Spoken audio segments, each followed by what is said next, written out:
State legislature के साथ में शुरू करेंगे। आर्टिकल 168 से लेकर 212 पार्ट 6 ऑफ द कॉन्स्टिट्यूशन के अंदर लिखा हुआ है organisation of the state legislature कैसा देखने को मिलेगा। मोस्ट ऑफ स्टेट्स के अंदर यूनिकैमरल है, तो बेसिकली इसका मतलब ये हो गया there is no uniformity in the organisation of state legislature. Most of the states के अंदर यूनिकैमरल सिस्टम है और 6 स्टेट्स के अंदर बाइकैमरल है।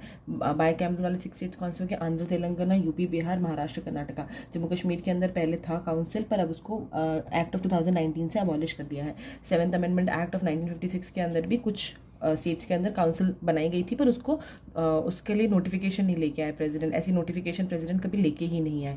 ठीक है, नेक्स्ट अपन देखेंगे the constitution provides for the abolition and the creation of the legislative council in the states. Constitution provide करता है for the abolition and the creation of the legislative council in the state. किस तरीके से हो सकती है? According the parliament can abolish और legislative council और क्रिएटेड। पार्लियामेंट कर सकता है या तो बना सकता है या अबॉलिश भी कर सकता है। कैसे कर सकता है? If the legislative assembly of the concern state passes a resolution with a simple majority.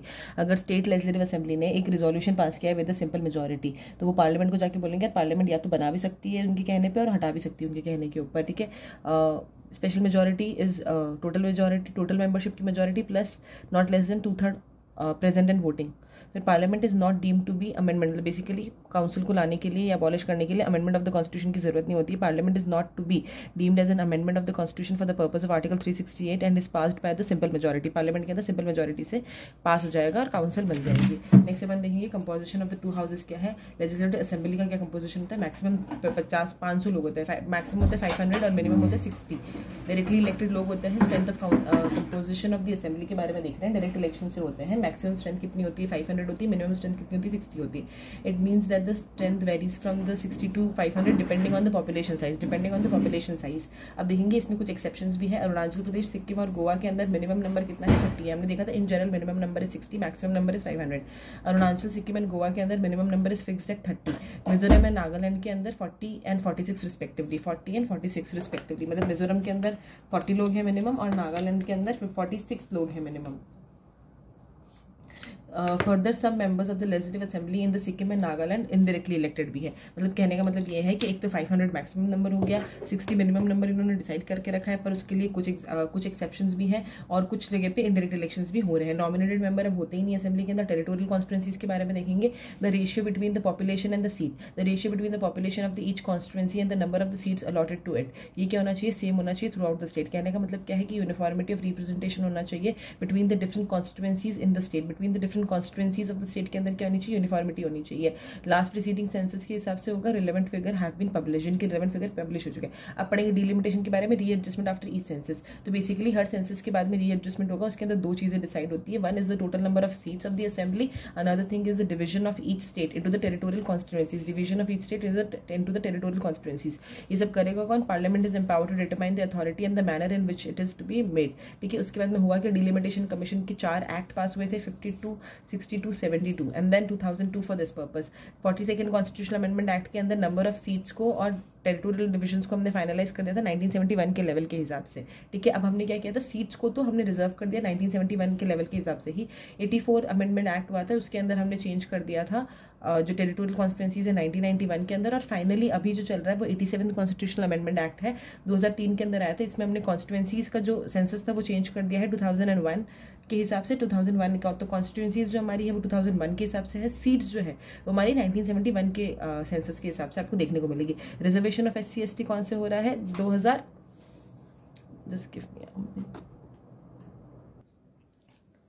Reservation of the seats of the SC ST जो है वो हर 10 साल के अंदर एक कॉन्स्टिट्यूशनल अमेंडमेंट एक्ट किया जाता है और उसके हिसाब से डिसाइड की जाती है। 95th कॉन्स्टिट्यूशनल अमेंडमेंट एक्ट हुआ था 2009 के अंदर, उसमें उन्होंने इसको रखा था 2020 तक।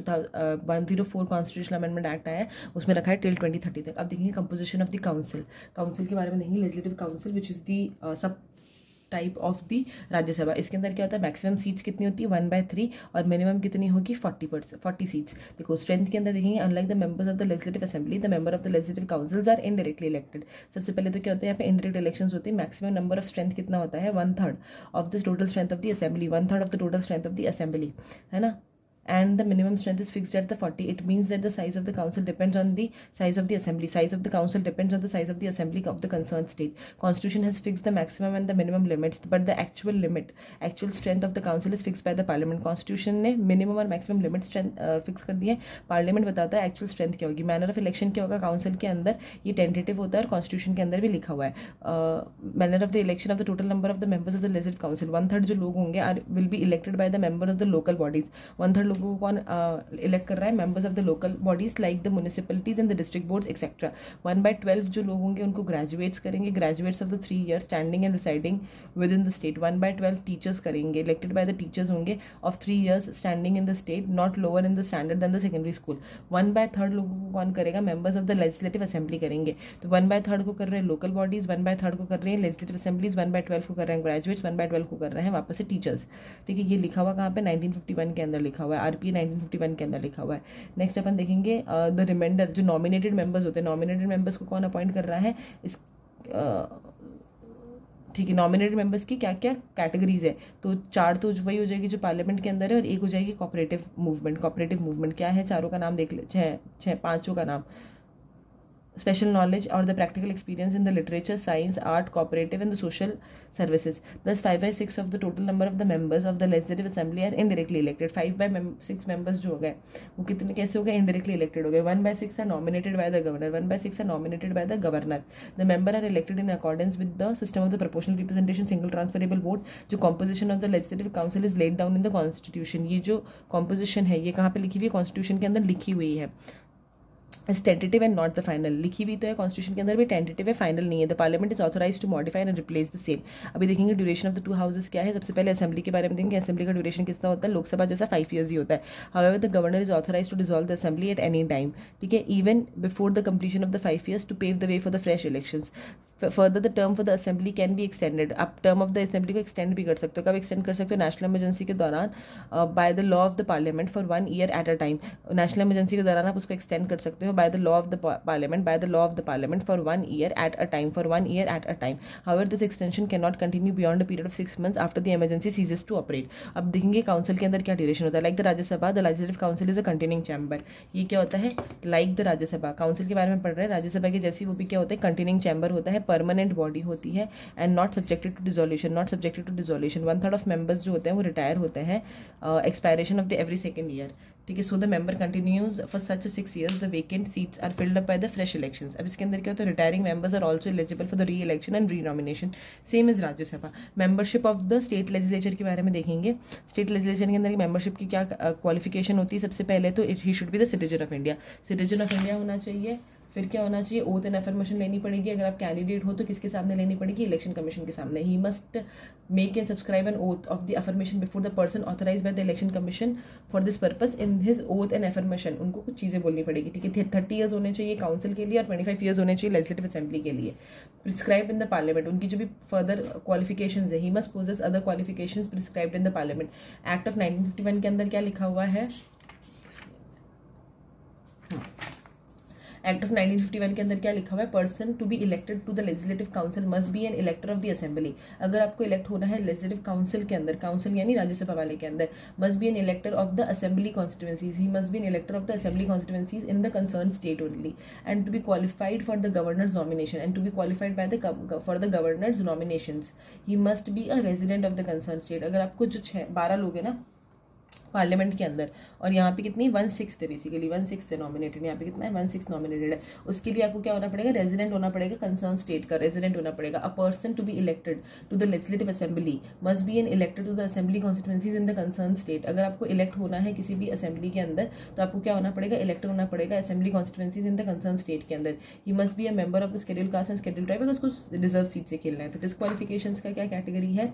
Under the constitution a person shall be disqualified for being chosen or for being the member of the assembly on the legislative council. अगर उसके पास में ऑफिस ऑफ प्रॉफिट नहीं होना चाहिए, अनसाउंड माइंड नहीं होना चाहिए, इंसॉल्वेंट नहीं होना चाहिए, he should be a citizen of India. तो if he is not the citizen of India तो डिस्क्वालीफाई हो जाएगा. अब डिस्क्वालिफिकेशन के अंदर गवर्नर का डिसीजन जो होता है वो फाइनल होता है. उसके लिए उनको इलेक्शन कमीशन का जो ओपिनियन लेना पड़ता है, that opinion is binding on them.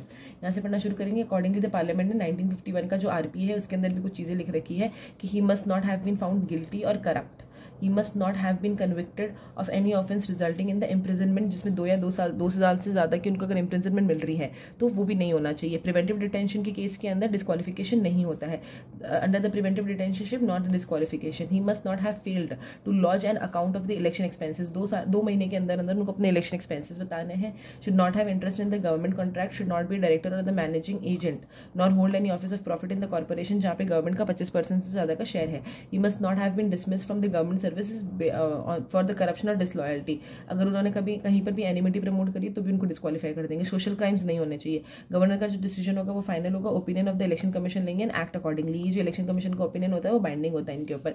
Disqualification on the grounds of defection देखेंगे तो question of disqualification under the 10th schedule it decided by the chairman of the council or speaker of the assembly, chairman of the council or the speaker of the assembly। 1992 के अंदर supreme court ruled the decision of the chairman and speaker is in this regard is subject to the judicial review। इसको की हो तो होलन case भी बोलता है। ओथ एंड इन्फॉर्मेशन के बारे में देखेंगे। यहाँ पे अपन ने देखी थी कि कैंडिडेट की ओथ कौन ले रहा है, इलेक्शन कमीशन ऑफ इंडिया ले रहा है।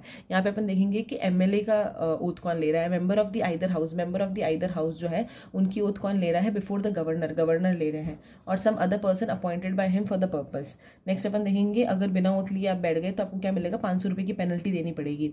Taking and subscribing the prescribe oath or affirmation before taking the subscribing the prescribed oath and affirmation, if he is not qualified and that he is disqualified for its membership, he knows that he is prohibited from the sitting and voting, फिर भी अगर वो बैठ गए तो उनको 500 रुपये की पेनल्टी देनी पड़ेगी। नेक्स्ट देखेंगे वेकेशन ऑफ सीट्स कब हो रहा है। एक तो वेकेशन हो रहा है डबल मेंबरशिप के केस के अंदर, रेजिग्नेशन के केस के अंदर, एब्सेंटी के केस के अंदर, डिस्क्वालिफिकेशन के केस के अंदर and then some other cases. Double membership का मतलब क्या हो गया, a person can not be the member of both the houses of the state legislature at one and the same time. Both the house state legislature का member नहीं हो सकता if the person is elected to the both the houses, the seat in one of the house falls vacant as per the provision of the law. Double membership vacancy देख रहे हैं, double membership के अंदर आएगी। A person can not be member of both the house of the state legislative assembly at one at the same time. If the person is elected to the both the houses तो उनको एक seat vacant करनी पड़ेगी। His seat in the one of the house falls vacant as per the provisions of the law made by the state legislature. ठीक है, अब इसके अंदर ओके फाइन, इसके अंदर स्टेट लेजिस्लेचर के जो लॉज होंगे वो होंगे, इसके कॉन्स्टिट्यूशन के अंदर नहीं लिखा हुआ है। क्या कह रहा है, अ person can not be the member of both the houses, उसको क्या करनी पड़ेगी, if his seat in the one of the house falls vacant as per the provisions of the laws made by the state legislature। ठीक है, next देखेंगे disqualification. If the member of the state legislature become subject to any of the disqualifications, office of profit, insolvency, citizen of India होना चाहिए, unsound mind नहीं होना चाहिए। तो अगर ये सारी चीज़ें नहीं है, ये सारी चीज़ें हैं तो डिस्क्वालीफाई हो जाएगा। रेजिग्नेशन का मतलब क्या है, रेजिग्नेशन किसको देंगे, या तो चेयरमैन ऑफ द हाउस या the speaker of the house को। A member may resign his seat by writing to the chairman or the speaker of the legislative assembly as the case may be, the seat falls vacant when the resignation is accepted. अगर resignation accept कर दिया तो vacancy हो जाएगी। एब्सेंसी के case के अंदर क्या होगा, the house of the state legislature can declare the seat, the house of the legislature, state legislature can declare a seat of the member vacant if he is absent himself from all its meeting for a period of 60 days without permission। अगर 60 days तक आप absent हो without permission तो आपकी seat को क्या कर दिया जाएगा, absent declare कर दिया जाएगा। अदर केसेस के अंदर क्या होगा, if the election is declared void, if expelled from the house, if the election of the office of the president or office of vice president, if he is elected to the office of president or the vice president, if he is elected to the appointed to the office of governor। अगर declare इसका election ही void कर दिया, house से expel कर दिया, president या vice president की जगह इलेक्ट हो गए, गवर्नर की जगह अपॉइंट हो गए, तो इन सारी केसेस के अंदर सीट्स जो होंगी वो वैकेंट हो जाएगी। अब प्रिसाइडिंग ऑफिसर के बारे में देखेंगे। स्पीकर होता है असेंबली के अंदर, स्पीकर का जो है ऑफिस है, however he vacates his office earlier in any of the following cases. Speaker जो है वो अपना ऑफिस कब किन किन केसेस के अंदर खाली करेगा, is ceases to be the member of the assembly, resigns by writing to the deputy speaker if he is removed by the effective majority. उसमें उनको 14 दिन का नोटिस दिया जाता है and he has the following power. Following power क्या है speaker के पास में, order and decorum, final interpreter of the constitution and the rules of procedure and the conduct of business of the assembly, legislative documents with in the assembly. Assembly के अंदर final interpreter of the constitution कौन होता है, speaker होता है। Adjourn करता है assembly को और सस्पेंड करता है मीटिंग को in the absence of quorum. Quorum कितनी है, पार्लियामेंट और असेंबली की सेम है 1/10। He can not cast the vote in the first instance, उनका कास्टिंग वोट होता है। सीक्रेट सिटिंग वो अरेंज करवा सकते हैं, अलाउ कर सकते हैं सीक्रेट सिटिंग के लिए of the house on the request of the leader of the house. Leader of the house अगर रिक्वेस्ट करेंगे तो स्पीकर क्या कर सकता है, सीक्रेट सिटिंग अरेंज करवा सकता है। He decide whether the bill is a money bill or not. He decide the question of disqualifications on the basis of the ground of defection. He appoint करता है chairman of all the committees of the assembly and supervise करता है their functions को। He himself is the चेयरमैन of द 3 committees, business advisory committee, committee, rules committee and the general publish committee, general purpose committee.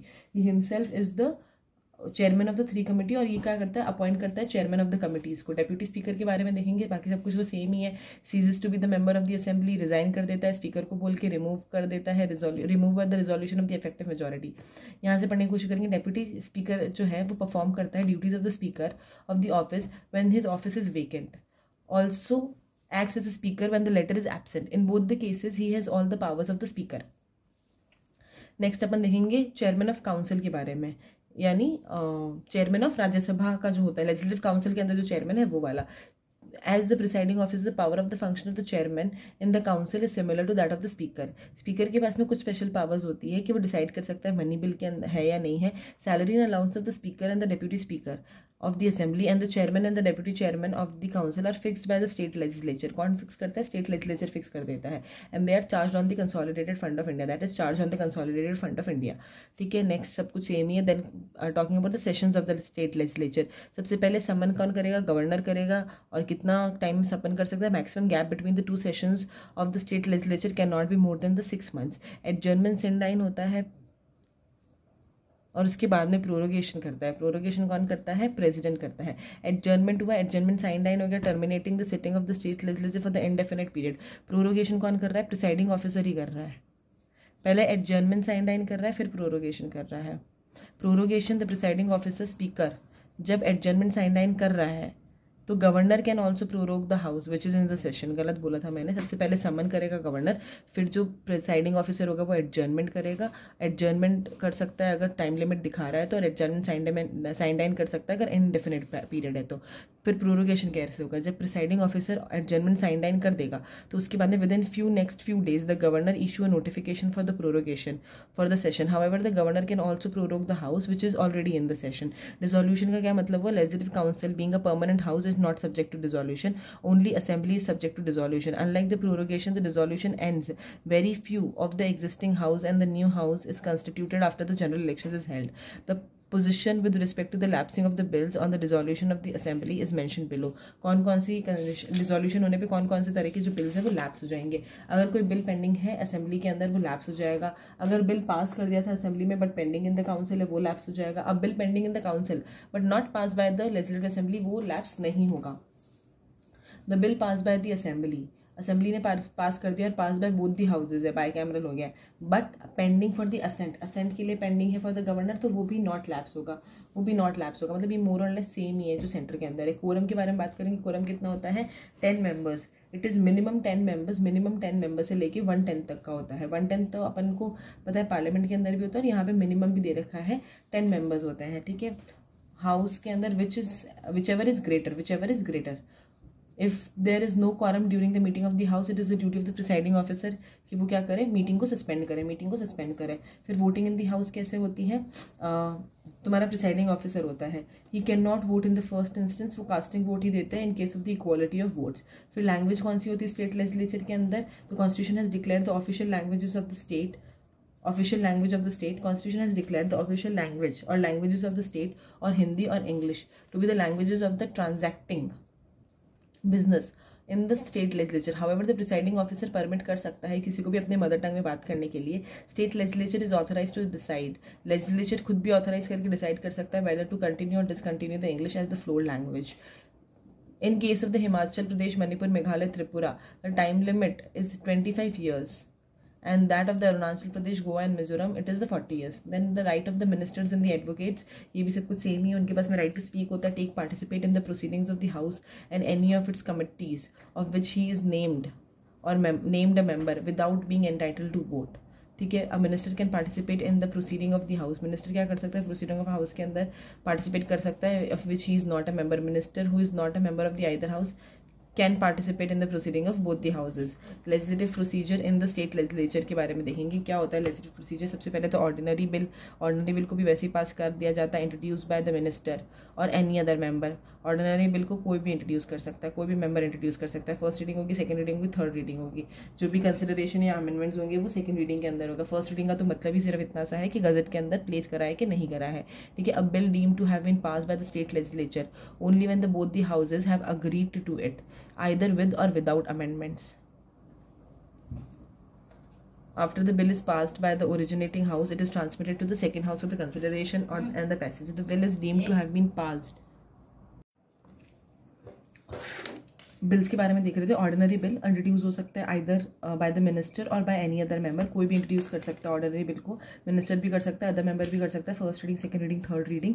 क्या लिखा है? Bill is deemed to have been pass by the state legislature only when both the houses have agreed to it. A bill is deemed to have been pass by the state legislature सिर्फ तब जब दोनों houses ने उससे agree किया हो, either with or without amendments. ठीक है. यूनिकैमरल लेजिस्लेचर में क्या होगा? अगर bill is pass by the legislative assembly तो उसको डायरेक्टली सेंड कर दिया जाता है to the governor for his assent. Second house अगर दो हाउसेज है बेसिकली, इफ इट इज अब बाइकैमरल, तो क्या होता है सेकंड हाउस के अंदर क्या होगा? When the bill is pass to the assembly और transmitted to the legislative council, they have the 4 alternatives before it. Council के पास में 4 alternatives होते हैं. When a bill is passed by the assembly and transmitted to the legislative council, तो council के पास में 4 alternatives होती हैं. या तो उसको पास कर ले विदाउट अमेंडमेंट्स या पास कर ले विद अमेंडमेंट्स. अगर उन्होंने विद अमेंडमेंट्स पास किए हैं तो वो return it to the assembly for the reconsideration, और they may reject the bill obviously, और या फिर वो क्या कर सकते हैं? Do not take any action और बिल को पेंडिंग रख दें. अब एक बहुत इंपॉर्टेंट चीज़ देखेंगे. If the assembly rejects the amendments, legislative assembly अगर रिजेक्ट कर देती है amendment suggested by the council, या फिर काउंसिल ही रिजेक्ट कर देती है बिल को जो कि उनको भेजा गया था. ठीक है. या फिर or the council rejects the bill all together, or the council does not take away actions for 3 months. अगर काउंसिल जो है वो 3 महीने तक कुछ नहीं करती, देन द असेंबली में pass the bill again and transmit the same to the council. तो असेंबली क्या करेगी? May pass the bill again and transmit the same to the council. If the council rejects the bill again and passes the bill with the amendments not acceptable to the assembly, or does it pass the bill within 1 month. अब इनके पास में सिर्फ एक ही महीना है ना. And does not pass the bill with in 1 month. 1 month के अंदर अगर वो काउंसिल जो है वो कुछ नहीं करती है, then the bill is deemed to have been pass by both the houses in the form in which it was pass by the assembly for the second time. Basically first time के अंदर अगर council कुछ भी कर रही है तो उसमें वो कुछ नहीं कर सकते हैं. ठीक है. फर्स्ट टाइम के अंदर काउंसिल के पास में कुछ चीज़ें होती है वो कर सकती है. वो या तो रिजेक्ट कर सकती है, अमेंडमेंट्स दे सकती है, ठीक है, या 3 महीने के लिए उसको रोक के रख सकती है. बट अगर असेंबली ने सेकंड टाइम उसको पास करके दे दिया है तो क्या कर सकता है? तो उनके पास में क्या चॉइसेस होते हैं? If the council rejects the bill again, passes the bill with the amendments not acceptable to the assembly, or does not pass the bill with in 1 month, तो क्या होता है? असेंबली का जो भी बिल होता है वो डीम टू बी पास हो जाता है. Therefore the ultimate power of the passing the ordinary bill is vested with the assembly. At most the council can detain or delay the bill for a period of 4 months. 4 months के लिए वो delay कर सकते हैं. 3 months in the first instance and 1 month in the second instance. The constitution does not provide the provision of the joint sitting in the state legislature. Moreover when the bill was the originated from the council, अगर council से bill originate हो रहा है तो क्या होगा? Was sent to the assembly and is rejected by the assembly, and if rejected by the assembly then the bill ends and becomes the dead. Governor के पास में क्या ऑप्शन होता है? या तो वो असेंट दे सकता है, विदहोल्ड कर सकता है, रिटर्न कर सकता है, रिजर्व कर सकता है बिल फॉर द प्रेसिडेंट. अब देखो क्या होता है. If the governor returns the bill for the reconsideration and if the bill is pass by the house or both the houses again with or without amendments, अगर governor ने return किया है bill को for the reconsideration and if the bill is pass by the houses or both the houses again with or without amendments and the presented to the governor for his assent, the governor must give his assent to the bill. Thus the governor enjoys only the suspensive veto. This position is same at the central level also. Assent of the president के बारे में देखेंगे. जब उन्होंने 4th condition adopt करी है, when a bill is reserve by the governor for the consideration of the president, the president may give either assent, withhold or return. ठीक है. The bill is presented again to the presidential assent after it is passed by the house or houses with or without amendment. अगर उन्होंने reconsideration के लिए भेजा तो वापस अगर उसको प्रेसिडेंट को भेजा है तो it is not mention in the constitution whether it is obligatory on the part of the president to give assent to the reconsidered bill or not. Next अपन देखेंगे मनी बिल के बारे में. Every such bill is considered to be the government bill and can be introduced only by the minister. Money bill को हम क्या consider करेंगे? Government bill consider करेंगे and can be introduced only by the minister. क्या होता है? It can only make recommendations. Council can only make recommendations and must return the bill to the assembly in the 14 days. 14 days के अंदर council को क्या करना पड़ेगा? अपना जो बिल होगा वो रिटर्न करना पड़ेगा. The legislative assembly can accept or reject all the recommendations of the legislative council obviously. नेक्स्ट हम यहाँ पे देखेंगे. At most the legislative council can detain or delay the money bill for a period of 14 days. At the most the council can detain or delay the money bill for the period of 14 days. Finally when a money bill is presented to the governor, he may give his assent, withhold or reserve the bill for the presidential assent, but obviously cannot return it. वो उनको return नहीं कर सकते हैं, ठीक है. Normally the governor gives his assent to the money bill as it is introduced in the legislature with his prior permission. When the money bill is reserved for the reconsideration of the president, तो president के पास में क्या option होता है, वो या तो assent दे सकते हैं या तो withhold कर सकते हैं. He cannot return the bill for the reconsideration of the legislature. अब देखते हैं parliament और state legislature के बीच में क्या difference है with respect to the ordinary bill. देखेंगे सबसे पहले तो दोनों ही either house के अंदर हो सकती है, दोनों को ही या तो मिनिस्टर या प्राइवेट मेंबर कोई भी इंट्रोड्यूस कर सकता है, और दोनों के अंदर ही तीन रीडिंग होती है, first reading, second reading and third reading. Fourth वाला पॉइंट भी सेम है, pass by the parliament. First इसमें क्या लिखा हुआ है, pass by the parliament only when both the houses have agreed to it, and it is also deemed to be pass by the state legislature only when both the houses have agreed to it, ठीक है, either with or without amendments. तो ये भी same है.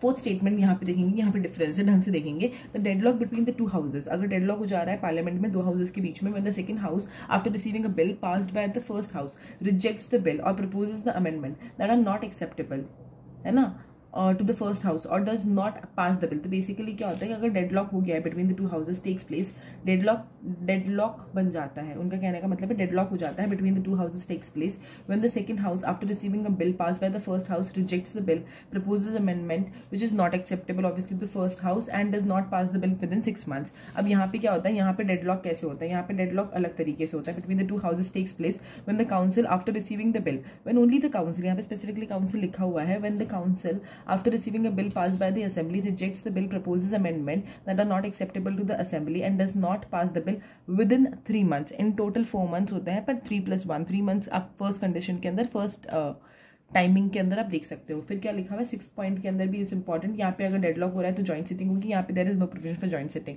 7th point भी अलग होता है, देखेंगे ढंग से. Lok Sabha can not override the Rajya Sabha by passing a bill for the second time. The Lok Sabha can not override the Rajya Sabha by passing the bill for the second time और the vice versa. Joint sitting is the only way to resolve the deadlock between the two houses. Whereas legislature के अंदर क्या होता है, assembly can override the council bye passing a bill for the second time and not the vice versa. Assembly override कर सकती है council को, पर ऐसा वाइस वर्सा तो नहीं है. It is not vice versa. A bill is passed by the assembly for the second time and transmitted to the council. If the council rejects the bill again, proposes amendments that are not acceptable, ठीक है, और या फिर उसको क्या करती है, अपने पास में 1 महीने तक रख देती है. Do not pass the bill within 1 month, then the bill is deemed to have been passed by both the houses in form which is passed by the assembly for the second time. 8th option क्या देखेंगे, इधर क्या है, if the joint sitting is not summoned by the president, the bill ends and becomes the dead. यहाँ पे क्या होगा, अगर joint sitting is not summoned by the president, the bill ends and becomes dead, ठीक है, अगर deadlock हो गया इस केस के अंदर. यहाँ पे क्या लिखा है, the mechanism of passing the bill for the second time to resolve the deadlock applies to the bill originating in the assembly only. क्या बोल रहा है, mechanism of passing the bill, जहाँ पे डेडलॉक हो चुका है, mechanism of passing the bill for the second time to the bill originating in the assembly only, ठीक है. Then comes the money bill. Money bill के अंदर क्या है, कोई भी मेजर चेंज नहीं है, मोटा मोटा देख लेते हैं क्या होता है. ओनली इन द लोकसभा हो सकता है, यहाँ पे ओनली असेंबली के अंदर ही इंट्रोड्यूस किया जा सकता है. Only on the recommendations of the president and only on the recommendations of the governor, can be introduced only by the minister and not by the private member. Ordinary bill के अंदर अपन ने देखा था कि उसको मिनिस्टर भी introduce कर सकता है, प्राइवेट मेंबर भी इंट्रोड्यूस कर सकता है. यहाँ पे क्या होता है, money bill can be introduce only by the minister and not by the private member, not by the private member, ठीक है. It can be rejected amended by the Rajya Sabha, ठीक है. Should be return to the Lok Sabha within 14 days either with or without amendment. यहाँ पे भी same है, can be rejected amended by the council, should be return to the assembly with in 14 days. Accepted और rejected, Lok Sabha can either accept or reject any kind of recommendations of the Rajya Sabha. Assembly can either accept, reject any kind of recommendations of the council. Lok Sabha accepts the recommendation, the bill then deemed to have been passed by both the houses in the modified form. If the Lok Sabha accepts any recommendation, अगर लोक सभा को भी recommendation accept करती है, the bill is then deemed to have been passed by both the houses in the modified format. If the Lok Sabha does not accept the recommendation, अगर उन्होंने accept कर लिया है उस केस के अंदर, अगर उन्होंने accept नहीं किया है लोक सभा ने, उस केस के अंदर क्या होगा, then the bill is deemed to have been passed by both the houses in the form originally passed by the Lok Sabha without any change. If the Rajya Sabha does not return, अगर राज्य सभा return ही नहीं कर रही है या council return ही नहीं कर रही है बिल्कुल लोक सभा के अंदर with in 14 days, the bill deemed to have been passed by both the houses at the expiration of the said period in the form originally passed by the Lok Sabha. इसमें भी कैसा हो जाएगा, ओरिजिनली जिस तरीके से था उस तरीके से हो जाएगा. The constitution does not provide for the resolution of the deadlock between the two houses. Obviously deadlock जैसी situation मनी बिल में नहीं हो सकती. This is because the will of the Lok Sabha is made to prevail over the Rajya Sabha if the latter does not agree to the bill passed by the former. And this is all same over here, ठीक है। Next अपन देखेंगे position of the legislative council, कहीं पर तो equal होती है assembly के साथ पे, कहीं पे अनइक्वल है। इक्वल कहाँ पे देखेंगे, ऑर्डिनरी बिल के केस के अंदर देखेंगे, introduction and passage of the ordinary bills. However in case of disagreement अगर हो गया तो उस केस के अंदर असेंबली का जो भी बिल होगा वो प्रिवेल करेगा over the council. Approval of the ordinances, selection of the ministers, just give me a minute. Ordinary bill के केस के अंदर अगर डिसएग्रीमेंट हो गया, हम देख रहे हैं इक्वल्स विद द असेंबली कहाँ पे, ऑर्डिनरी बिल्स के केस के अंदर। हाउएवर इन केस ऑफ अगर डिसएग्रीमेंट हो गया है तो फिर असेंबली प्रिवेल कर जाएगी। ऑर्डिनेंसेस अगर अप्रूवल करवाना है ऑर्डिनेंसेस का, उस केस के अंदर दोनों इक्वल होते हैं। Selection of ministers include the chief ministers under the constitution. The ministers including the chief minister can be the member of either house of the state legislature. However the irrespective of their membership they are responsible only to the assembly. Chief minister कहने का मतलब है कोई भी house का member हो सकता है अकॉर्डिंग टू द कॉन्स्टिट्यूशन। क्या लिखा हुआ है, under the constitution, under the constitution ये लिखी हुई है। That ministers including the chief minister can be the member of the either house of the legislature. However, irrespective of the membership, they are responsible only to the assembly. और यही same case prime minister के साथ भी होता है, ठीक है। Next अपन देखेंगे enlargement of the jurisdiction of the public service commission, भी आपका इक्वली होता है दोनों के केस के अंदर। Enlargement of the jurisdiction of the public service commission. Now देखेंगे अनइक्वल कहाँ पे देखने को मिलेगा, मनी बिल आप सिर्फ असेंबली के अंदर इंट्रोड्यूस कर सकते हो, दे कैन नॉट अमेंड और reject the money bill. The final power of the passing an ordinary bill also lies with the assembly. The final power of passing the ordinary bill also lies with the assembly. At most, the council can delay it for the period of 4 months. कितने time के लिए, 4 महीने के लिए वो सिर्फ delay कर सकती है। फर्स्ट इंस्टेंस के अंदर 3 महीना और सेकंड इंस्टेंस के अंदर 1 महीने के लिए, 1 month in the second instance. In other words, the council is not even revising body. The council is not even revising body like the Rajya Sabha.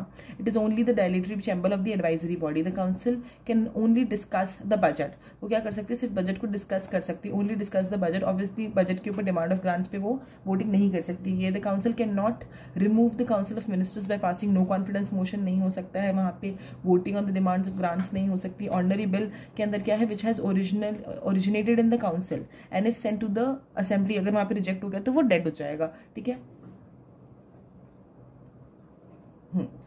The council has no effective say in the ratification of the constitutional amendment bill. Constitutional amendment bill के अंदर council का कोई भी effective से नहीं होता। इन this respect also will of the assembly prevails over that of the council. अगर कोई तुम्हें कॉन्स्टिट्यूशनल अमेंडमेंट बिल लेके आना है, ठीक है, तो उसका रैटिफिकेशन होता है तो वो भी सिर्फ असेंबली के पास में होगा, वो भी सिर्फ कहाँ होगा, असेंबली के पास होगा। The council has no effective way, the council has no effective way in the ratification of the constitutional amendment bill. In this respect also the will of the assembly prevails over the constitution. Finally the very existence of the council depends on the will of the assembly. The very existence of the council also depends on the will of the assembly. The council can be abolished bye the parliament on the recommendation of this assembly. तो it is very clear viz council जो है वो assembly से weaker है। Council is weaker than the assembly, much weaker than the position of the Rajya Sabha. The Rajya Sabha has equal powers of the Lok Sabha in all the spheres except the financial matters. Rajya Sabha has the equal powers. Rajya Sabha has equal powers with the Lok Sabha in all the spheres except the financial matter and with regard to the control over the government. ठीक है. On the other hand, the Council is subordinate to the Assembly in all the respects. Council क्या है? Subordinate to the Assembly in all the respects. अब हम देखेंगे यहाँ पे Council is much lesser important than the Rajya Sabha. Council और Rajya Sabha के बीच का हम डिफरेंस देखने की कोशिश करेंगे, ठीक है। क्या लिखा हुआ है इसके अंदर, Rajya Sabha consist of the representative of the state and thus reflects the federal element of the polity. ठीक है, तो राज्यसभा क्या रिप्रेजेंट कर रहा है, federal element of the polity represent करता है। ये मेंटेन करता है federal equilibrium of the protecting the interest of the states against the undue interference of the centre. Therefore it has been the effective revising body. ये क्या है, एक effective revising body है and not just an advisory body. ये एक effective revising body है और एक एडवाइजरी बॉडी नहीं है, like the council. On the other hand, the issue of the federal significance does not rise in the case of the council. The council is heterogeneously constituted. The council is heterogeneously constituted. कहने का मतलब है कि different interest के लोगों से मिलकर उसको बनाया गया है. Its very composition makes its position weak and reduces its utility. Its very composition makes its positions weak and reduces its utility as an effective revising body. On the other hand, Rajya Sabha is homogeneously constituted. Rajya Sabha कैसा है, homogeneously constituted है. It represents only the state. ये represent करता है only the states and consist of mainly elected members. Mainly elected members ही इसके अंदर होते हैं.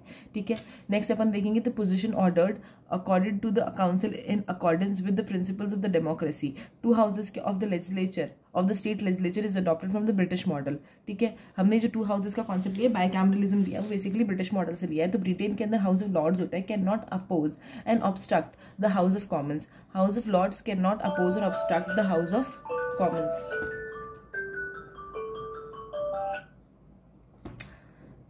The house of Lords is only the dilatory chamber, तो इसीलिए हमने भी वो अडॉप्ट कर लिया, ठीक है। अब यहाँ पे कुछ कुछ मेंस की चीज़ें कि क्रिटिक्स ने क्या बोला है कि इसको सेकेंडरी हाउस बोल दिया, ऑर्नामेंटल लग्जरी बोल दिया, व्हाइट एलिफेंट बोल दिया। The critics have opined that the council has served as a refugee for those who are defeated in the assembly elections. इस तरीके की चीज़ें भी होती हैं, ठीक है। Next step is all main stuff. यहाँ पे देख लेंगे privileges of the state legislature क्या होता है। स्टेट लेजिस्लेचर के पास में क्या प्रिविलेजेस आपको देखने को मिल जाएंगे। स्पेशल राइट्स होते हैं उनके पास में, इम्यूनिटीज होती है, exemptions enjoyed by the house of the state legislature, their committees and the members and the committee सबके पास में होती है। They are necessary in order to secure the independence and effectiveness of their actions. Without these privileges the houses can neither maintain their authority, dignity and honour, nor can protect their members from any obstruction in the discharge of the legislative constitution. The constitution has also extended the privileges of the state legislature to those persons who are entitled to speak and take part in the proceedings of the house, the state legislature or any other committees. They include the advocate general and the ministers also. अब इसके अंदर कौन आता है, एक तुम्हारा advocate general आएगा, state ministers आएंगे। होता क्या है इसके अंदर देखेंगे, it must be clarified here that the privileges of the legislature do not extend to the governor. Obviously governor के पास में तुम्हारा legislature नहीं होता है, as same president के पास में भी नहीं होते हैं। collective privilege और individual privilege के बारे में देखेंगे। कलेक्टिव प्रिविलेज के अंदर क्या आता है, राइट टू पब्लिश होता है उनके पास में, it has right to publish its reports, debates and proceedings and also right to prohibit others from publishing the same. इनके पास में राइट होता है कि ये एक्सक्लूड कर सकते हैं स्ट्रेंजर्स को from holding the secret sittings to discuss some important matters, can make rules to regulate their own procedure, can make rules to regulate their own procedure and conduct of business and to educate upon such member. They can also punish the members as well as outsiders for the breach of the privilege और the contempt of court, ठीक है। It has right to receive immediate information, उनके पास में right होता है to receive the immediate information, arrest, detention, conviction, imprisonment के बारे में, can institute inquiries and the attendance of the witness, क्या इंस्टीट्यूट कर सकते हैं, inquiries and attendance of the witness, relevant paper and records के बारे में। Court are prohibited to inquire into the proceedings of the house, courts are prohibited to inquire into the proceedings of the house and its committees. No person can be arrested, no legal process, civil हो या criminal हो, can be served within the presence of the house without the permission of the presiding officer. House के अंदर presiding officer की permission के बिना भले ही civil हो भले ही क्रिमिनल हो कुछ भी प्रैक्टिस नहीं किया जा सकता है, भले ही किसी भी तरीके का अरेस्ट नहीं किया जा सकता। इंडिविजुअल प्रिविलेज के अंदर क्या लिखा हुआ है कि आप उसको अरेस्ट नहीं कर सकते हो अगर सेशन चल रहा है 40 डेज बिगनिंग के और 40 days after of each session, ठीक है। ये अवेलेबल होता है सिर्फ सिविल केस के अंदर, क्रिमिनल केस के अंदर और प्रिवेंटिव केस के अंदर ये फ्रीडम जो है ये प्रिविलेज जो है वो नहीं होता है। They have the freedom of speech, वो हाउस की फ्लोर के ऊपर कुछ भी बोल सकते हैं। This freedom is subject to the provision of the Constitution. This freedom is subject to the provisions of the Constitution and to the rules and the standing order regulating procedure and the state legislature. They are exempted from the jury services. ये refuse कर सकते हैं कोई भी evidence देने के लिए, appear as a witness के लिए, ठीक है। Next, we are done with the chapter. ये देखेंगे क्या लिखा हुआ। सबसे पहले एंग्लो इंडियन क्या होता है, means a person whose father और any male progeny of the male lines is और was of the European descent. तो फीमेल का कोई लेना देना नहीं, मदर का कोई लेना देना नहीं, ये याद रखना। एंग्लो इंडियन के केस में फादर या फिर कोई भी उनका मेल प्रोजेनिटी जो है वो, ठीक है। उसके बाद में मिनिस्टर ऑफ द यूनियन और the state government is not considered holding an office of profit. Minister जो होता है वो ऑफिस ऑफ प्रॉफिट की कैटेगरी में नहीं आता है। Also the state legislature can declare the particular office of profit will not disqualify its holder from its membership. फिर देखेंगे चेयरमैन और speaker need not to accept the resignation. जो भी अगर किसी एमपी ने उनको रेजिग्नेशन दिया तो चेयरमैन और स्पीकर के पास में ये पावर होती है कि वो उसको एक्सेप्ट करे या ना करे अगर उनको लगता है that if it is not voluntary और genuine. A person can remain a minister for 6 months without being the member of the either house of the state legislature, ठीक है। नेक्स्ट अपन देखेंगे 44th अमेंडमेंट एक्ट के अंदर क्या हुआ था, रिस्टोर करी थी the freedom of press to the publish its reports. Basically हम प्रिविलेजेस के बारे में बात कर रहे हैं। 44th अमेंडमेंट के अंदर हमने रिस्टोर करी थी the freedom of press to publish true reports to the state legislature without the prior permission. उसके लिए प्रायर परमिशन की रिक्वायरमेंट नहीं है।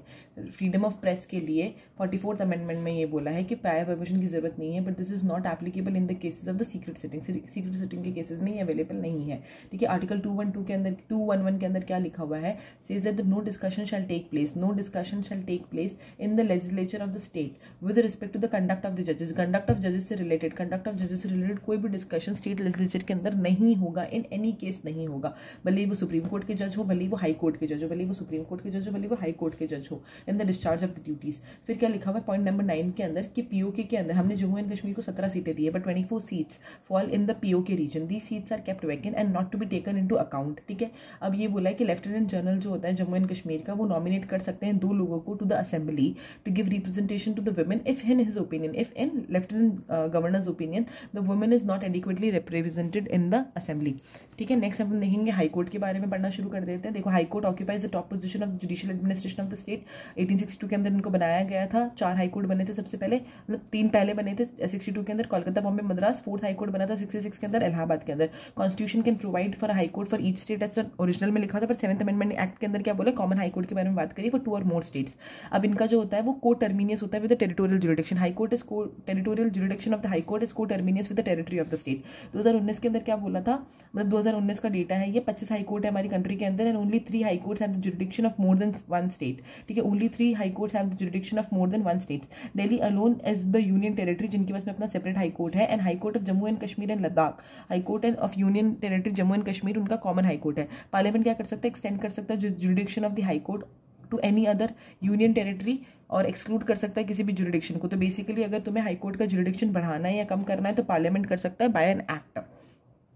ठीक है, बाय एन एक्ट और लॉ कुछ भी हो सकता है। ठीक है, the name, year and establishment of the jurisdiction and the seat of all 24 high courts are mentioned। ठीक है, आर्टिकल 214 से लेके 231, आर्टिकल 214 से लेके 231 ऑफ द पार्ट 6, इसके अंदर तुम्हारे हाई कोर्ट के बारे में लिखा हुआ है।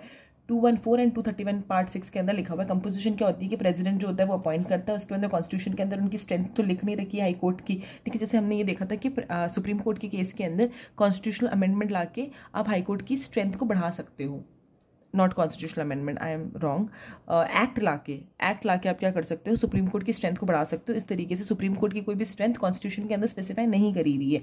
ठीक है, it leaves to the discretion of the president, president decide करेगा। तुम्हारे हाई कोर्ट की स्ट्रेंथ कौन डिसाइड करता है, प्रेसिडेंट डिसाइड करता है। According to the president determines the strength of the high court from time to time depending on its workload, depending on its work. तो basically क्या बोल रहे हैं हम कि हाई कोर्ट के अंदर अगर मुझे स्ट्रेंथ डिसाइड करनी है तो कौन करेगा, प्रेसिडेंट डिसाइड करेगा, और सुप्रीम कोर्ट के अंदर अगर स्ट्रेंथ डिसाइड करनी है तो पार्लियामेंट करेगा बाय एन एक्ट। अब देख रहे हैं अपॉइंटमेंट ऑफ द जजेस कैसे हो रहा है। तो एक तो सीजीआई होंगे, एक वो गवर्नर से कंसल्ट करेंगे, फिर तुम्हारे chief justice of high court होंगे और उनके साथ में 2 सीनियर जजेस होंगे। पढ़ेंगे फिर ढंग से। द अपॉइंटमेंट ऑफ द जजेस, द अपॉइंटमेंट ऑफ द जजेस of the high court is done by the president, the chief justice is appointed by the president after consultation with the chief justice of India. अगर तुम chief justice of high court को appoint कर रहे हो तो कौन, तो president appoint करेगा after the consultation of the chief justice of India and the governor of the state concern. Chief justice के लिए हो गया तुम्हारे 2 जने, एक तो chief justice of India CGI and the governor. ठीक है, अगर अदर जजेस को तुम्हें करना है, अपॉइंट, तो क्या करेंगे, chief justice of the concern high court is also consulted in the case of the common high courts for 2 और more states, the governor of all the state concern are consulted. फिर क्या लिखा हुआ है, second जज case के अंदर क्या बोला था, नो अपॉइंटमेंट ऑफ द जज of the high court can be made unless it is in conformity with the opinion of the chief justice. किसी भी हाई कोर्ट के अंदर किसी भी जज को नहीं बिठाया जाएगा जब तक चीफ जस्टिस ऑफ इंडिया का ओपिनियन नहीं होगा, चीफ जस्टिस ऑफ इंडिया का ओपिनियन नहीं होगा। थर्ड जज केस के अंदर क्या बोला है, the appointment of the high court of the जजेस, है ना, chief justice of India should consult a collegium of 2 senior most जजेस of the supreme court. The third जज केस के अंदर क्या बोला है, the supreme court opined that the case of the appointment of the high court के जजेस, high court के जजेस को अगर आपको अपॉइंट करना है तो कैसे करोगे, chief justice of India should consult a collegium of 2 senior most जजेस, 2 सीनियर मोस्ट जजेस। ठीक है, फिर 99 अमेंडमेंट के अंदर एनजेएसी आया था और फिर उसको हटा दिया गया था। ठीक है, फिर क्वालिफिकेशंस देखेंगे जजेस ऑफ द हाई कोर्ट के बारे में, he should be the citizen of India, judicial office होना चाहिए उनका टेरिटरी ऑफ इंडिया के अंदर for the 10 years, judicial office होना चाहिए उनका टेरिटरी ऑफ इंडिया के अंदर for the 10 years, he should have been advocate of the high court, advocate of the high court होना चाहिए 10 साल के लिए। फिर क्या होता है, इसमें कोई भी उनकी मिनिमम एज नहीं होती है, और हाई कोर्ट के अंदर कोई भी डिस्टिंग्विश ज्यूरिस्ट वाला क्वालिफिकेशन नहीं होता है। ओथ एंड अफर्मेशन किसको देते हैं, गवर्नर के सामने लेते हैं। सैलरी कौन बता रहा है, सैलरी पेंशन सारी चीजें पार्लियामेंट बता रही है from time to time. Tenure and removal के बारे में देखेंगे, कोई इनका फिक्स टेन्योर ऑफ जजेस तो होता नहीं है। फिर उनकी जो एज होती है, मैक्सिमम एज होती है, वो हाई कोर्ट के अंदर हमने देखी थी, हाई कोर्ट के अंदर 62 ईयर्स होती है, सुप्रीम कोर्ट के अंदर हमने देखी थी कि 65 ईयर्स होती है। ठीक है, अब any question regarding to the age is decided by the president, any question regarding the age of the जजेस of the high court is decided by the president. यही सेम चीज जब हमने सुप्रीम कोर्ट के अंदर देखी थी, that was decided by the parliament. ठीक है, अब प्रेसिडेंट डिसाइड करेंगे in consultation with the chief justice of India, president decide करेंगे after consultation with the chief justice of India, and the decisions of the president is the final, and the decision of the president is the final. ठीक है, और he can resign, obviously the जज can resign, किसको बोल के, president को बोल के, रिमूव हो जाएगा from the office by the president. तो अब ओथ गवर्नर ले रहा है। सैलरी के बारे में पार्लियामेंट बता रहा है। ठीक है, अब यहाँ पे अपन देखेंगे कि जो अपॉइंटमेंट है, अपॉइंटमेंट कौन करवा रहा है, प्रेसिडेंट करवा रहा था। रिमूवल कौन करवा रहा है, प्रेसिडेंट करवा रहा है। Remove from his office by the president on the recommendation of the parliament, he vacates his office when he is appointed as a judge of the Supreme Court or when he is transferred to the another high court, अगर उनको दूसरे high court के अंदर जाना है, दूसरे high court के अंदर जाना है या दूसरे सुप्रीम कोर्ट में अगर उसको ट्रांसफर कर दिया गया, then also they vacate their office. अब देखेंगे रिमूवल ऑफ द जज कैसे हो रहा है, प्रेसिडेंट को बोल के कर रहे हैं, only after an address by the parliament has been presented to him in the same session. अगर सेम सेशन के अंदर होगा, ये सुप्रीम कोर्ट हाईकोर्ट दोनों के लिए चल रहा है कि अगर सेम सेशन के अंदर उनको रिमूवल का एड्रेस दे दिया है, प्रेसिडेंट रिमूव करेगा only after an address by the parliament has been presented to him in the same session for such removal। Special majority से होता है ये, स्पेशल मेजोरिटी ऑफ पार्लियामेंट में होगा, each house of parliament, special majority of each house of parliament होगा। Total membership of the house and the majority not less than 2/3 member of the house present and voting. ठीक है, अब grounds क्या है इसके, दो ही ग्राउंड्स है जो सुप्रीम कोर्ट के अंदर थे, मिसबिहेवियर और इनकैपेसिटी, प्रूवन मिसबिहेवियर और इनकैपेसिटी है। फिर ये जो इम्पीचमेंट का प्रोसेस है वो कहाँ लिखा हुआ है, जजेस इंक्वायरी एक्ट के अंदर लिखा हुआ है। जो ये प्रोसेस है वो पूरा सेम ही होता है, क्या होता है, 100 members of the Lok Sabha, 50 members of the Rajya Sabha, speaker और चेयरमैन के पास में जाएंगे, स्पीकर और चेयरमैन इनको एडमिट भी कर सकते हैं, रिफ्यूज भी कर सकते हैं। अगर इन्होंने एडमिट कर लिया तो 3 मेंबर की कमेटी बनाएंगे, 3 मेंबर की कमेटी के अंदर आएगा कौन, चीफ जस्टिस और द जज of the supreme court, chief justice और द जज of the supreme court, chief justice of the high court और एक डिस्टिंग्विश्ड ज्यूरिस्ट होगा। ठीक है, ग्राउंड्स क्या होंगे, मिसबिहेवियर और इनकैपेसिटी। अगर कमेटी ने बोल दिया कि ये गिल्टी है, ठीक है, अगर कमेटी ने बोल दिया कि ये गिल्टी है तो क्या होगा, दोनों हाउसेज स्पेशल मेजोरिटी से इसको पास करेंगे। Finally president Passage N order for, अगर दोनों हाउसेज में पास हो गया तो फाइनली प्रेसिडेंट एक ऑर्डर पास करेगा for the removing it. From the above it is clear that the procedure for the impeachment of the जजेस of the high court is same that of the जज of the supreme court. ठीक है, it is interesting to know that the no जज of the high court has been impeach so far. अब देख रहे हैं transfer of the जज कैसे होगा, तो ट्रांसफर भी प्रेसिडेंट ही कराएगा। कौन करा रहा है, ट्रांसफर भी प्रेसिडेंट ही करवा रहा है after the consultation with the chief justice of India. After the consultation with the chief justice of India, 2 जनों से कर रहा है। देखो, सबसे पहले चीफ जस्टिस ऑफ इंडिया से कंसल्ट कर रहा है, 4 सीनियर मोस्ट जजेस से कंसल्ट कर रहा है, 2 chief justice of high court से वो कर रहा है, कंसल्ट कर रहा है। कौन से 2 chief justice of high court, एक जहाँ पे वो ट्रांसफर हो रहा है, एक जहाँ पे वो जो उसको रिसीव कर रहा है वो। देखिए, ये सारी कंसल्टेशन प्रेसिडेंट के पास में जाएगी और प्रेसिडेंट का जो भी डिसीजन होगा वो फाइनल हो जाएगा।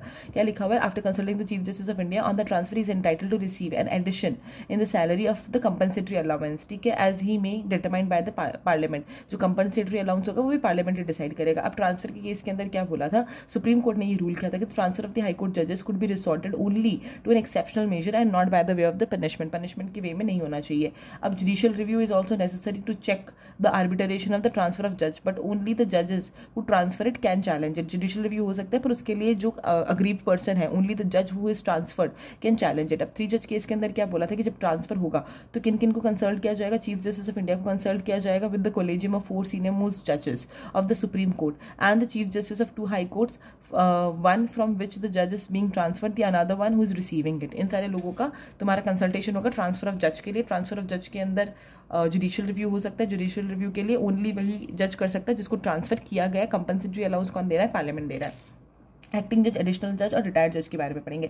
सबसे पहले देंगे एक्टिंग चीफ जस्टिस। हमने पार्लियामेंट के अंदर भी पढ़ा था कि इनको कौन अपॉइंट कर रहा था, प्रेसिडेंट अपॉइंट कर रहा था, जजेस ऑफ द हाई कोर्ट के अंदर से ही करेंगे। और उसके अंदर जब एक्टिंग जज के बारे में हमने पढ़ा था तो उनको जजेस ऑफ द सुप्रीम कोर्ट के अंदर से उनको अपॉइंट कर रहे थे। 3 केसेस के अंदर हो सकता है vacancy, absentee and unable to perform duties. इस दौरान आप एक्टिंग जज को, एक्टिंग चीफ जस्टिस को अपॉइंट करते हो। नेक्स्ट अपन देखेंगे एडिशनल जज और एक्टिंग जज। 2 कैटेगरी होती है, एडिशनल जज और एक्टिंग जज।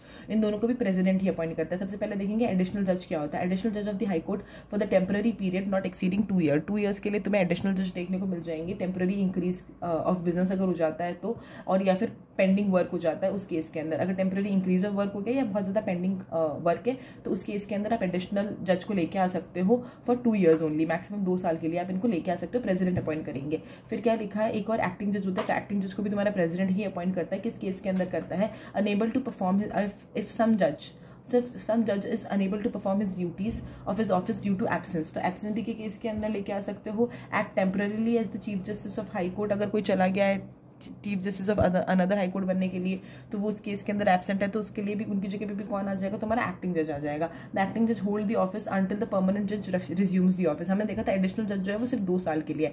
एक्टिंग जज जो है वो तब तक रहेगा जब तक जो तुम्हारा परमानेंट जज है वो रिज्यूम नहीं कर देता office. However both the additional and the acting जज can not hold the office more than attaining the age of 62 years. Retired जज के बारे में देखेंगे। रिटायर्ड जज सेम सुप्रीम कोर्ट के अंदर जो था वही है। रिटायर्ड जज को कौन अपॉइंट कर रहा है? Chief justice of high court appoint कर रहा है on the request of the retired जज ऑफ द हाई कोर्ट।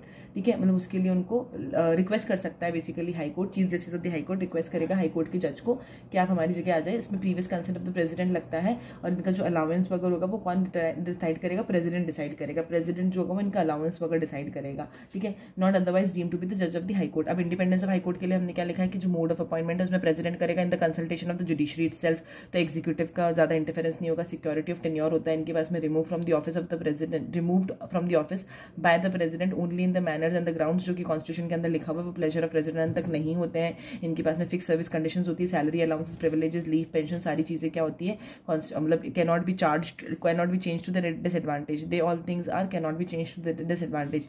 इनका जो एक्सपेंसेस है वो सारा क्या है? Charge on consolidated fund of India. यहाँ पे कैच देखने को मिलेगा आपको, क्या लिखा हुआ है? The salaries and the allowances of the जजेस, सैलरी जो उनको हर मंथ मिल रही है वो सारी चीजें जो होंगी, and the pensions of the staff as well as the administrative expenses of the high court are charged on the consolidated fund of India। सारी चीजें, तुम्हारी सैलरीज, तुम्हारे पेंशन, तुम्हारे एडमिनिस्ट्रेटिव एक्सपेंसेस सारे क्या है? चार्ज है on the consolidated fund of state, on the consolidated fund of state. ठीक है, अब क्या लिखा हुआ है? Thus they are non-votable by the legislature. It should be noted here that the pension of the high court judges is charged on the consolidated fund of India and not the consolidated fund of state। तो कहने का मतलब ये है कि जो तुम्हारी salary है वो तो तुम्हें दे रहा है कंसोलिडेटेड फंड ऑफ स्टेट, और जो तुम्हारी पेंशन है वो तुम्हें कौन दे रहा है? Consolidated fund of India. तो सैलरी दे रही है स्टेट और पेंशन दे रहा है इंडिया। देन अब देखेंगे कंडक्ट ऑफ जजेस can not be discuss in the house. Ban on the practice of retirement, ban on the practice after retirement, power to punish for its contempt होता है इनके पास में। Freedom to appoint its own staff होता है। Its jurisdiction can not be curtail, इनके jurisdiction को curtail नहीं कर सकता। पार्लियामेंट इसको सिर्फ बढ़ा सकता है। कॉन्स्टिट्यूशन के अंदर लिखा हुआ है that it can not be curtailed by the parliament और the legislature, but in other respect the jurisdiction and the power of the high court can be changed both by the parliament and the legislature। क्या लिखा हुआ है कि वापस ढंग से पढ़ेंगे। the jurisdiction cannot be curtailed, the jurisdiction and the power of the high court in so far they are specified in the constitution।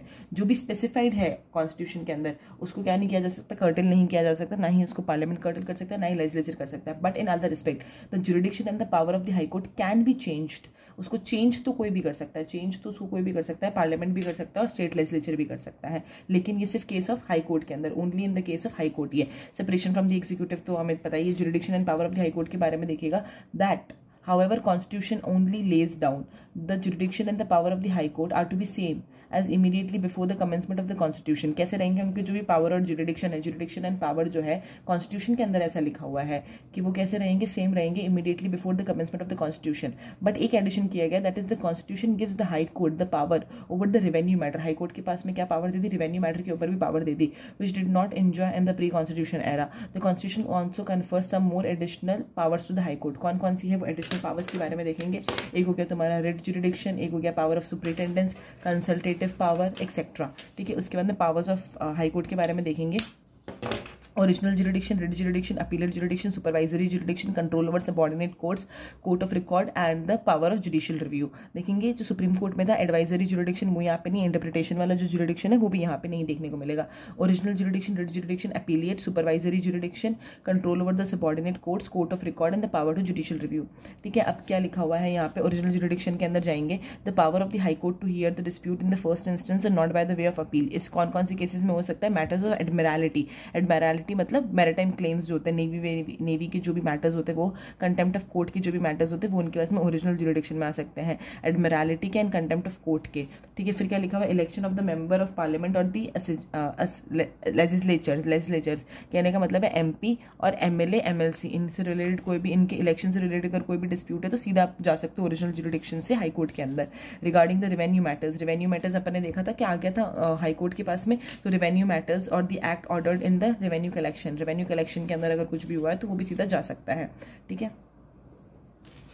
Next अपन देखेंगे enforcement of the fundamental rights के केस के अंदर जा सकते हो। Orders, cases order to be transfer from the subordinate court involving the interpretation of the constitution. Interpretation of the constitution है अगर, तो ये ओरिजिनल जुरिडिक्शन हो गया, ओरिजिनल जुरिडिक्शन हो गया। सबऑर्डिनेट कोर्ट ने अगर कुछ भी बोला है, केस ट्रांसफर किया है इंटरप्रिटेशन ऑफ कॉन्स्टिट्यूशन का बोल के, तो if the four members of the जो थे कैलकाटा, बॉम्बे, मद्रास और दिल्ली हाई कोर्ट, इनके पास में ओरिजिनल सिविल जुरिडिक्शन है in the cases of the higher value. Higher value के केस के अंदर 4 लोगों के पास में क्या है, ओरिजिनल सिविल जुरिडिक्शन है। 4 high courts, Calcutta, Bombay, Madras and the Delhi high court have the original civil jurisdiction. Original civil jurisdiction है in cases of the higher value. फिर 1973 के अंदर हमने बोला था कि ओरिजिनल क्रिमिनल जुरिडिक्शन भी दे देंगे, पर फिर उसको बाद में अबॉलिश कर दिया। तो ओरिजिनल सिविल जुरिडिक्शन 4 कोर्ट्स के पास में ही है, वो भी एक हायर वैल्यू से रिलेटेड होता है, हायर वैल्यू पे होगा, Calcutta, Bombay, Madras and Delhi high court. Writ jurisdiction के बारे में पढ़ेंगे, habeas corpus, mandamus, certiorari, prohibition, quo warranto to fundamental rights है और फॉर अदर पर्पसेस भी हो सकता है, ठीक है, ऑर्डिनरी लीगल राइट के लिए भी हो सकता है, ठीक है। The high courts issue the Ritz for any person, authority, government not only with in the territorial jurisdiction but also outside the territorial jurisdiction if the cause of the action arises with in its territory jurisdiction. फिर क्या लिखा हुआ, it is not exclusive but concurrent होता है with the writ jurisdiction of the supreme court. L Chandra Kumar case ने क्या बोला था, केस में क्या बोला था, the writ jurisdiction of both the high court and the supreme court constitute a part of the basic structure. L Chandra Kumar case ने क्या बोला था कि जो तुम्हारा रिट जुरिडिक्शन है, पहले हाई कोर्ट का पहले सुप्रीम कोर्ट का, वो क्या है, बेसिक स्ट्रक्चर का पार्ट है, बेसिक स्ट्रक्चर का पार्ट है। अपीलेट जुरिडिक्शन के बारे में देखेंगे, the high court is primarily the court of appeal. Primarily क्या होता है, कोर्ट ऑफ अपील होता है। Hears the appeal against the judgement of the subordinate court functioning its territorial jurisdiction. Civil matter भी देखता है, क्रिमिनल मैटर भी देखता है। Appellate jurisdiction of the high court is wider than its the original jurisdiction. Appellate jurisdiction of the high court is wider than its original jurisdiction. क्यों? क्योंकि appellate jurisdiction में तुम सिविल और क्रिमिनल मैटर दोनों देख सकते हो। हमने देखा था कि ओरिजिनल जुरिडिक्शन में आप सिर्फ सिविल मैटर देख सकते हो, क्रिमिनल मैटर नहीं देख पा रहे हो। अब सिविल मैटर के बारे में बात करेंगे। क्या होता है, जब आपने फर्स्ट अपील दी, ठीक है, the civil matters, the civil appellate jurisdiction of the high court is as follows. First appeal कर सकते हो from the orders and the judgments of the district courts, additional district courts and the other subordinate courts lie directly to the high court. अगर high court इन cases के अंदर कोई भी appeal हुई है तो फर्स्ट अपील सीधी हाई कोर्ट के पास में जाती है। अब भले अब उसमें क्या होता है, both question of law and fact if the amount exceeds the stipulated limit. इसमें लॉ एंड फैक्ट दोनों के क्वेश्चन आ सकते हैं अगर एक लिमिट से ज्यादा की अमाउंट है तो, ठीक है। First appeal directly high court के अंदर आ जाती है। अब यहाँ पे लिखी हुई second appeals from the orders of the judgement of the district court other subordinate court lies to the high court in the cases involving the law only. यहाँ पे अगर लॉ एंड फैक्ट दोनों के बारे में बात की है, लॉ एंड फैक्ट दोनों के बारे में बात करिए तो सीधी फर्स्ट अपील जा सकती है वहाँ पे। अगर only matter related to the law है तो सेकंड अपील हाई कोर्ट के पास में जाएगी। कैलकाटा, बॉम्बे, मद्रास हाई कोर्ट के पास में क्या है, इंट्रा कोर्ट अपील होती है। इंट्रा कोर्ट अपील होती है मतलब सिंगल जज ने अगर कोई डिसीजन दे दिया है, ठीक है, डिसाइडेड अ केस, तो अपील की जा सकती है। Decision appeal from such a decision lies to the division bench of the same high court. Division bench of the same high court की जा सकती है। Appeal from the decisions of the administrative and the other tribunal lie to the division bench. जो भी तुम्हारी administrative या tribunal से कोई भी अपील होती है तो वो कहाँ जाती है, डिवीजन बेंच के पास में जाती है। Tribunals are subject to the writ jurisdiction. Tribunals are subject to the writ jurisdiction. Criminal matter के अंदर देखेंगे, क्रिमिनल अपीलेट जुरिडिक्शन क्या है, अगर किसी भी सेशन कोर्ट के अंदर या एडिशनल सेशन कोर्ट से अगर अपील जा रही है टू द हाई कोर्ट, ठीक है, कब जाएगी, if the sentence is one of the imprisonment of more than 7 years। अगर आप 7 साल से ज्यादा का इम्प्रिजनमेंट दोगे तो सेशन कोर्ट से कहाँ जाएगी, जो अपील जाएगी वो हाई कोर्ट के अंदर जाएगी। It should be noted here that the death sentence के केस के अंदर सेशन कोर्ट और the additional session court should be confirmed by the high court. अगर डेथ सेंटेंस दिया है तुम्हारे सेशन कोर्ट ने तो उसको कंफर्मेशन हाई कोर्ट को करना ही करना पड़ेगा, उसको कंफर्मेशन हाई कोर्ट को करना ही करना पड़ेगा, वेदर अपील हो या ना हो। The cases specified in the various provisions of the criminal procedure code. The appeals, जो सीआरपीसी के अंदर केसेस है वहां से अपील कहाँ जा रही है, judgment of the assistant sessions metropolitan magistrate and the other magistrate lie to the high court. अगर जो भी सीआरपीसी के अंदर केसेस स्पेसिफाई किए रखे हैं तो उससे डायरेक्टली अपील कहाँ जाएगी, हाई कोर्ट के अंदर जाएगी। सुपरवाइजरी जुरिडिक्शन के बारे में देखेंगे, high court has the power of superintendence. High court have the power of superintendence over all the courts and the tribunals functioning in its territorial jurisdiction, ठीक है, except the military court and the tribunal. Tribunal और military court मतलब military court and military tribunal, military court और military tribunal के ऊपर इनका जो है वो सुपरवाइजरी या पावर ऑफ सुपरिटेंडेंस नहीं होता। उसके अलावा जितने भी टेरिटोरियल जुरिडिक्शन के अंदर कोर्ट हो, कोई भी दूसरे फंक्शन के ट्रिब्यूनल्स हो, वो सारे के ऊपर उनका टेरिटोरियल जुरिडिक्शन होता है। अब वो क्या कर सकता है, कॉल कर सकता है for the returns from them, IT returns उनसे मंगवा सकता है। उन बाकी जो कोर्ट्स है ना, ट्रिब्यूनल्स, उनसे क्या कर सकता है, आईटी रिटर्न्स मंगवा सकता है, उनके लिए रूल्स बना सकता है, उनके लिए प्रिस्क्राइब कर सकता है forms for regulating and practicing the proceeding for them, prescribe कर सकता है forms in which the book entries और अकाउंट्स कैसे रखना चाहिए, फीस बता सकता है payable to the sheriff clerk offices, ये सारी चीजें। The power of superintendence of the high court is very broad, क्योंकि एक्सटेंड करता है all the courts and tribunals whether they are subject to the appellate jurisdiction of the high court और not.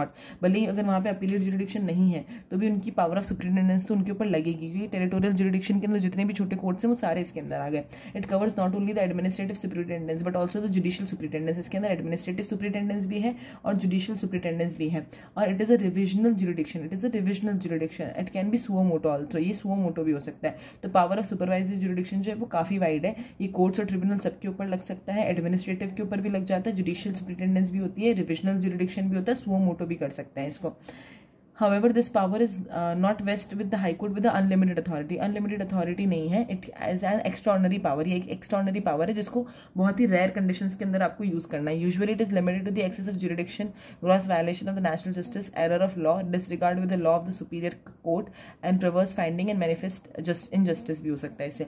आप देखेंगे supreme court subordinate court के ऊपर कैसे control रखा जाए. Control of the subordinate court. High court has the administrative control and the other powers over the subordinate courts. क्या कर सकता है, दे इंक्लूड किया क्या क्या क्या क्या पावर्स होती है. कंसल्ट करना पड़ेगा उनको गवर्नर को. It is consulted. High Court is consulted by the governor in the matters of the appointment, posting and the promotion of the district judge. अगर district judge को अपॉइंट करना है, पोस्ट करना है, प्रमोशन करना है, पोस्ट करना है, अपॉइंट करना है, प्रमोशन करना है, तो गवर्नर केस को कंसल्ट करेगा, हाई कोर्ट को कंसल्ट करेगा. It deals with the matter of the posting, promotion, grant of leave, transfer, discipline of the member of the judicial services of the state. Judicial services के जो भी members हैं उसकी posting से related, promotion से related, इन सारे matter से यही डील करेगा. It can withdraw case pending in the subordinate court if it involves a substantial question of law that requires the interpretation of the constitution. किसी भी सबॉर्डिनेट कोर्ट के अंदर, high court के बारे में बात कर रहे हैं कि अगर किसी भी सबॉर्डिनेट कोर्ट के अंदर इस तरीके का कोई केस चल रहा है which involves a substantial question of law that requires the interpretation of the constitution को, तो वो वहाँ से विड्रॉ भी कर सकता है. इसका जो लॉ है, high courts law is binding on all subordinate courts. Court of record के बारे में देखेंगे, इसके अंदर दो पावर्स होती है. एक तो तुम्हारी परपेचुअल मेमोरी एंड टेस्टिमनी हो जाएगा. These records are admitted to the evidentiary value and cannot be questioned when produced before any subordinate court. ये recognize हो जाता है as a legal precedent. ठीक है. The power to punish for the contempt of court either with the simple imprisonment or the fine. Contempt of court के अंदर क्या है, ये डिफाइन नहीं किया हुआ है कॉन्स्टिट्यूशन के अंदर. दो तरीके का contempt of court होता है. एक्ट ऑफ 1971 से आया है. एक सिविल कंटेम्प्ट हो गया जिसमें तुम willful disobedience of any judgment कर रहे हो, और एक क्रिमिनल कंटेम्प्ट हो गया जिसमें तुम स्कैंडलाइज कर रहे हो या इंटरफेरेंस करते हो with the due course of the judicial proceeding, interfere कर रहे हो और the obstructs the administration of the justice के बारे में. कोर्ट ऑफ रिकॉर्ड के बारे में भी लिखा हुआ. क्या लिखा हुआ है कोर्ट ऑफ रिकॉर्ड के बारे में? High court also has the power. हमने पढ़ा court of record. Court of record के अंदर ही लिखा हुआ है, a court of record, high court also has the power to review and correct its own judgment. ठीक है, मतलब खुद के जजमेंट को करेक्ट करने की पावर है उनके पास में under the court of record. ठीक है. Even though no specific power of the review is conferred on it by the constitution. The Supreme Court on the other hand has been specifically conferred by the power of the review of its own judgment. Power of judicial review के बारे में देखेंगे. Judicial review जो है वो central government के उसके ऊपर भी हो सकता है, स्टेट गवर्नमेंट के ऑर्डर पे भी हो सकता है. क्या लिखा हुआ है? The judicial review is the power of the high court to examine the constitutionality of the legislative enactment. Constitutionality अगर चेक करेंगे लेजिस्लेटिव एनैक्टमेंट की और एग्जीक्यूटिव ऑर्डर्स की, दोनों की ही, लेजिस्लेचर की भी और एग्जीक्यूटिव ऑर्डर की भी, और for both central and the state government. ठीक है. अब 3 ग्राउंड्स होते हैं जिसमें वो चैलेंज कर सकते हैं. Challenge in the high court. कोई भी तुम्हारा लेजिस्लेटिव या एग्जीक्यूटिव ऑर्डर को तुम कब चैलेंज कर सकते हो हाई कोर्ट के अंदर? अगर वो फंडामेंटल राइट को ब्रीच कर रहा है, if it is outside the competence of the authority which has framed it. ठीक है. If it is repugnant to the constitutional provisions, if it is repugnant to the constitutional provisions. 42nd amendment act ने cartel कर दिया था judicial review power of the high court. ठीक है. लेकिन 43rd amendment act ने इसको वापस से रिस्टोर कर दिया था. With this we are done with our high court chapter also.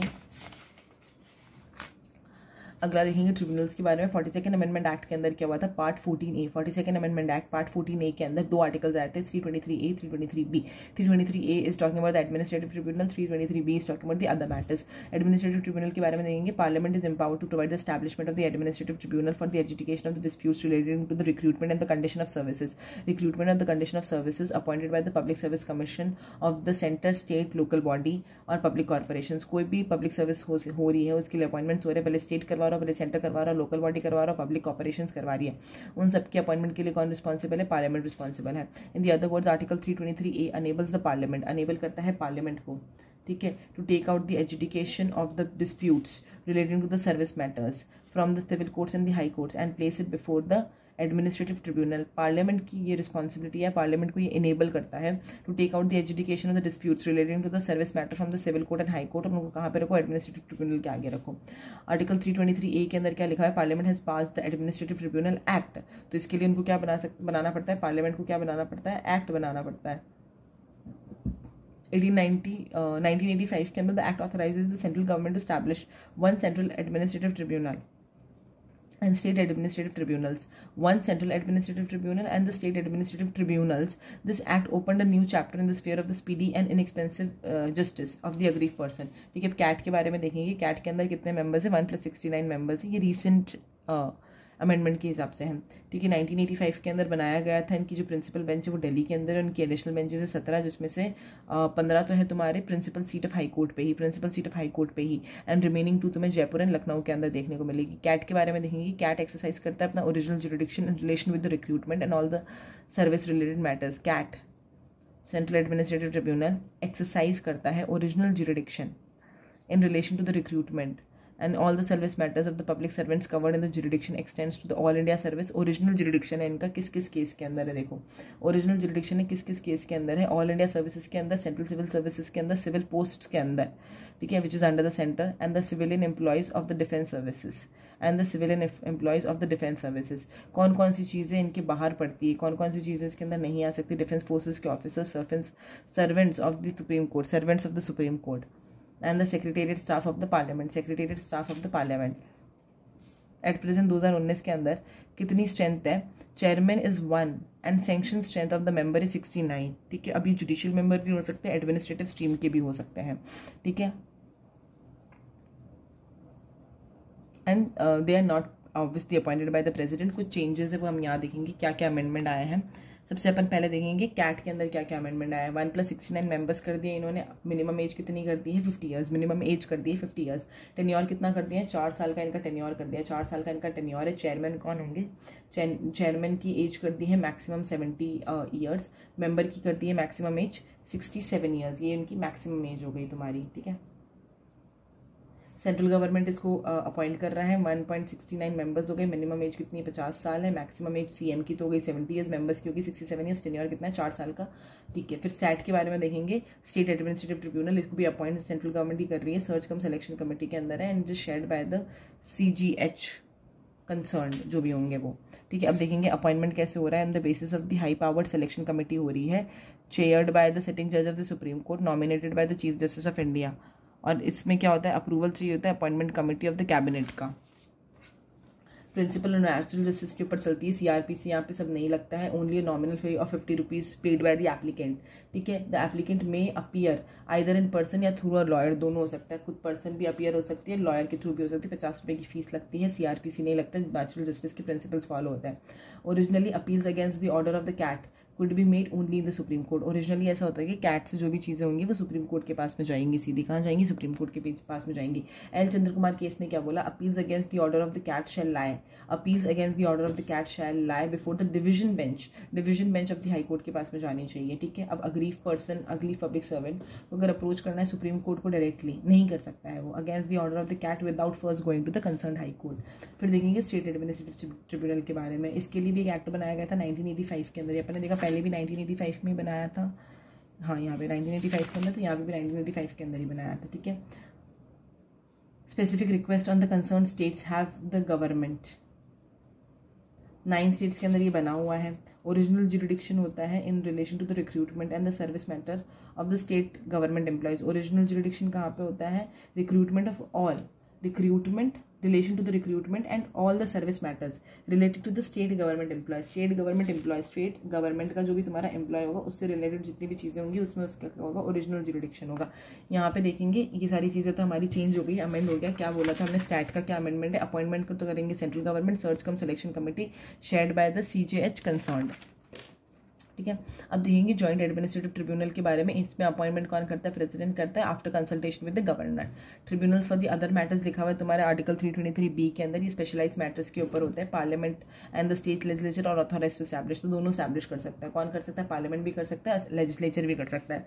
कौन कौन से मामले में करेंगे, टैक्सेशन हो गया, foreign exchange, import export, industrial, labour, land reform, ceiling on the urban property, election of the parliament and the state legislature. Election on the parliament and the state legislature के ऊपर भी अगर तुम्हें बनाना है तो किस में जाएगा, 323B में जाएगा। फूड स्टफ हो गया, रेंट एंड टेनेंसी हो गया। 323A and B differs in the following 3 aspects. कहीं कहीं पे दोनों के बीच में डिफरेंस भी है। A जो होता है वो पब्लिक सर्विस मैटर्स में ही चलता है और B जो है वो थोड़ा सा ज़्यादा वाइडर है, इसके अंदर सर्टेन अदर मैटर्स भी आ सकते हैं। A is established only by the parliament, B can be established by parliament and legislature both. A जो है उसके अंदर हायरार्की नहीं होती है। 3323A only 1 tribunal for the centre and 1 for each state और 2 और मोर स्टेट में बी स्टैब्लिश्ड। तो जो स्टेट और सेंटर के बीच में होती है उनके बीच में there is no question of hierarchy of tribunals, there is no question of hierarchy of tribunals. अगर लेकिन हम 323B के अंदर देखेंगे तो हायरार्की ऑफ ट्रिब्यूनल्स होती है। एल चंद्र कुमार केस के अंदर क्या बोला था, judicial remedies are now available against the orders of these tribunals also. अगर किसी ट्रिब्यूनल ने कोई चीज़ गलत बोल दी है तो उसके अगेंस्ट भी जुडिशियल ट्रिब्यूनल्स जो है वो अलाउड होती है। We are done with this chapter also.